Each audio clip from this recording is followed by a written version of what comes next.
İran böyle göründüğü üzere adeta bir açık hava müzesidir. Her taraf böyle.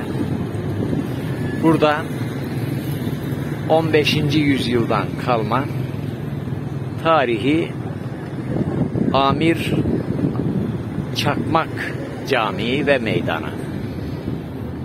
Bu cami Timur'un Yezd valisi Amir Çakmak tarafından 1500 yıllarında yapılmış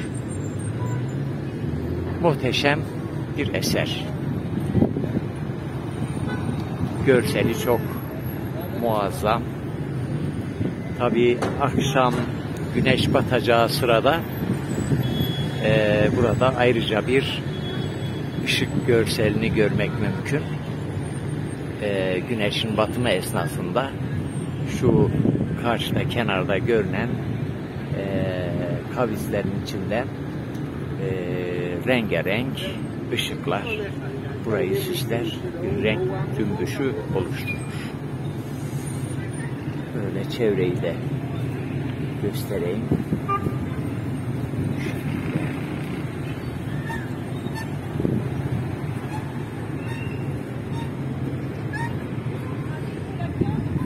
Evet, karşıda da bir han görünüyor. Şöyle yaklaştırayım. Han. Yine ayrıca bir han daha bulunuyor.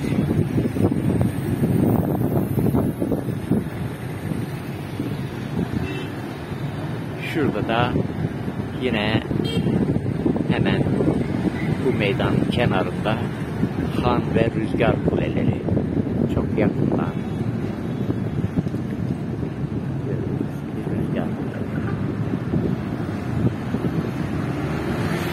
İran'daki meydanların tamamında şu şekilde havuzlar, dikdörtgen şekilde uzanan havuzları görürüz.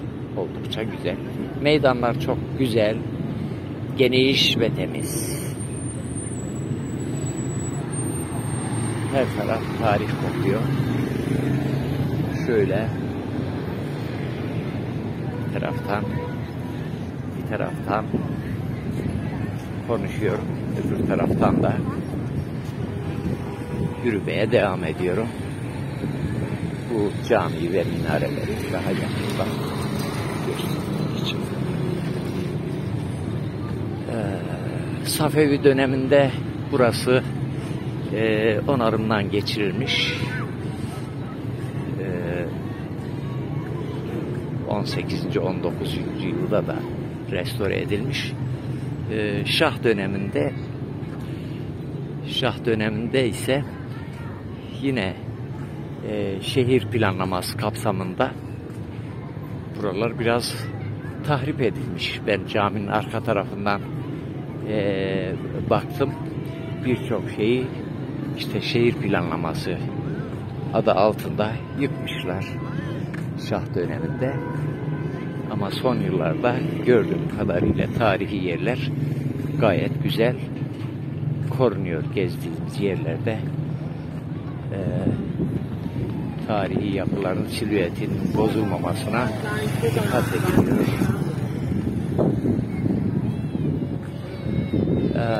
Şurada gördüğünüz bayraklar Muharrem ayı sebebiyle 40 gün boyunca İran'da matem merasimleri var.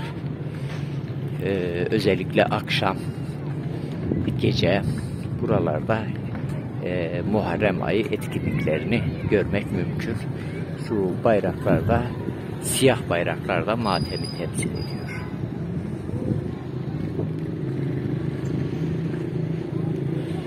Evet. Buradan daha güzel görünebiliyor. Tabii görseller her saat farklıdır. Sabahki görsel farklı olur, akşam farklı olur. Şu anda bu kadar bir görsel ile size ziyafet çektireyim. Hemen camiyi şöyle daha yakından gördük. Kenarlarında böyle kemerler var. Bunlar camiye güzellik katıyor. Aynı zamanda akşam güneş battığında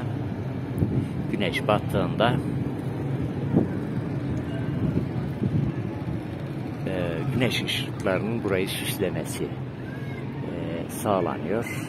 Güzel bir görsellik veriliyor. Cami 3 kattır. 1, 2, 3 kat ve ortada minare var. Çok farklı bir yapı. Yezde, hanlarda da bu 3 kat stili var. Bunun anlamını bilmiyorum. Hemen en alt kat bir çarşıdır. Bakınız, alt kat bir handır. Pazar. Her iki taraf dükkanlarla bezenmiş. Şurada şöyle bir ahşap bir düzenek var ama bunun ne ifade ettiğini, ne olduğunu doğrusu ben bilmiyorum. Doğrusu bilmiyorum.